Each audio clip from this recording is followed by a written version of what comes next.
Well, YouTube, Chris the Frugal Audiophile with you again. Got another blind unboxing for you. What I call my unboxing, at least. This is the ELAC SUB1010. I don't think it's debut or anything like that. It's just called the SUB1010, if I do recall. And they really got this thing taped up.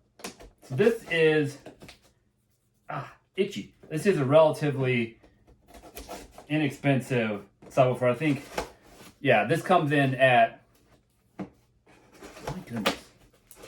This comes in at $130 new. So, yeah, that's fairly inexpensive. I don't know what they did over there. I'm gonna have to look at that later. Let's get this open though. All right, there we go. So I did not get this one used or refurbished or anything like that. I just went ahead and paid, good gravy, things coming apart. I just went ahead and paid full retail for this one. I figured $130, I could afford that. And since that flap is not working with us, we're gonna go this way. So documents, all that good stuff, throw that out of the way. Some top foam bracing here, cheap foam. So I've heard this is a really good sub for $130, and I don't really need a sub, so I pretty much just got this one to test and review. So let's take a look at it. It is in a cloth here. Let's see if there's anything else around here. Nope. That's pretty much it. All right, so I can grab it from the bottom, pull it out. So I'm not expecting the world from this, but I'm gonna see if it is a good value proposition for someone who is looking for, you know, an inexpensive but decent subwoofer. First thing I will say is, it's not the hugest subwoofer ever, but it's not tiny, nor, as you can see me kind of fiddling with it here, it's not that light, which I always like to see. I think it definitely is heavier than my mono-price subwoofer that I have, and the power cord is taped to the foam covering. I hate these kind of coverings. Just use a bag. I'm never going to get it back in there that nicely anyway. Just use the bag. So there it is. There's the front with the grill on.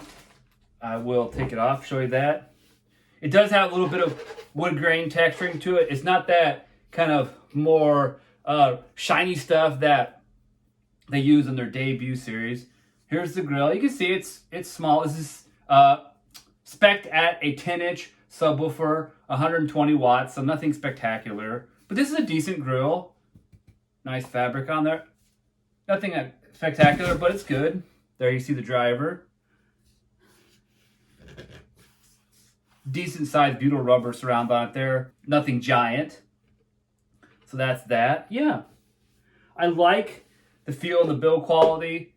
I think it is better than other subwoofers I have seen in its price range. There's the power cord still in its wrap. I'm gonna leave it right there like that for now. Oops.